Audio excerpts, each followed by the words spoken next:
মা উনুনে রান্না করছে ওইদিকে, আর আদি সঙ্গে সঙ্গে পাখা নিয়ে এসে মাকে এখন হাওয়া করছে।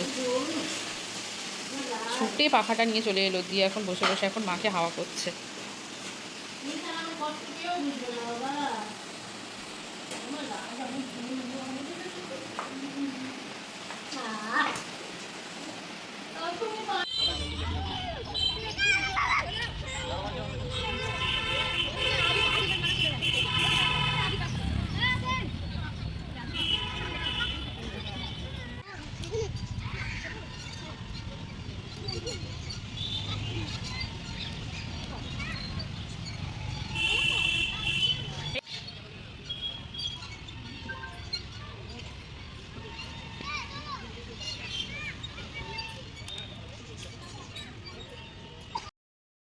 মাঠে খেলা হয়ে যাওয়ার পর আদি, আমি, মা, দিদি, আদির পাপা সবাই মিলে গেছিলাম হচ্ছে মোহন মলে। আদি অনেক দিন ধরে বলছিল যাব যাব, তাই সবাই মিলে চলে গেছিলাম। আর দিদি এসেছিলো যেহেতু, তাই সবাই মিলে একটুখানি ঘুরতে গেলাম। আর সঙ্গে দেখে নিলাম নতুন ওপেন হয়েছে ওখানে, অনেক দিনই হয়েছে আমাদের যাওয়া হয়নি। এই শপটা ওপেন হয়েছে, আর কালেকশন এত সুন্দর যে কি বলবো। তো খুব সুন্দর লাগলো।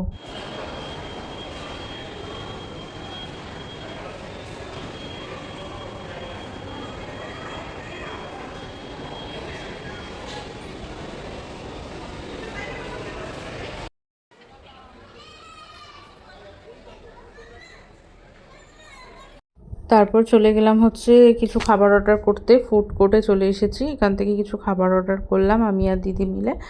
দিয়ে এখন ওয়েট করে আছি যে খাবারটা কখন আসবে। অনেক কটা জিনিস অর্ডার করা হয়েছিল, আস্তে আস্তে সব চলে এলো। তো ধোসা, ছোলে ভাটুরা, তারপরে চাউমিন, অনেক কিছু অর্ডার করা হয়েছে। আর আমার আদি আস্তে আস্তে একটু একটু করে খাচ্ছে, কারণ ও ছোলে ভাটুরাটা খেতে খুব ভালোবাসে। ওকে আমরা মেনলি বাইরের কোনো জিনিস খাওয়াই না, কিন্তু আমরা যখন খাই ও একটু টুকটাক খেতে চাই, তার জন্য ওকে দেওয়া। তো প্রত্যেকটা আইটেম খেতে এতটাই টেস্টি ছিল, আর ওখানকার খাবার খেতে তো খুব সুন্দর হয়। তো প্রত্যেকবার আমরা যখনই যাই তখনই খুব ভালো লাগে আর কি। আর সবাই মিলে তো একসাথে থাকলে তো আরও বেশি ভালো লাগবেই। তো এইভাবে খাওয়া দাওয়া করলাম। রাত্রে ডিনারটা ওখানেই করে এসেছিলাম, বাড়িতে এসে আর আমরা কেউ কিছু খাইনি। তারপর একটুখানি ফটো তুলে নিলাম, ভিডিও করে নিলাম। আর ওইদিকে মা, দিদি সবাই ভিডিও করছিল, ফটো তুলছিল। আর আমি আর আদি এদিকে ঘুরে ঘুরে দেখছিলাম, কারণ আদির হাত ছাড়া মানেই ও এদিক ওদিক করে চলে যাবে আর কি। তারপরে এই যে দিদির কোলে উঠেছে এখন ফটো তুলবে বলে। তারপর নিচে একটা গাড়ি দেখেছে, সেই গাড়িটাই ও চাপবে, সেই জন্য অনেকক্ষণ ধরে ওয়েট করছে যে গাড়িটাই কখন চাপবে। তো তারপরে ওর চাপার সময় এসছে, তখন ওকে নিয়ে চাপিয়েছে। তো এইটা চেপে কিন্তু ভীষণ আনন্দ পেয়েছে, ভীষণ।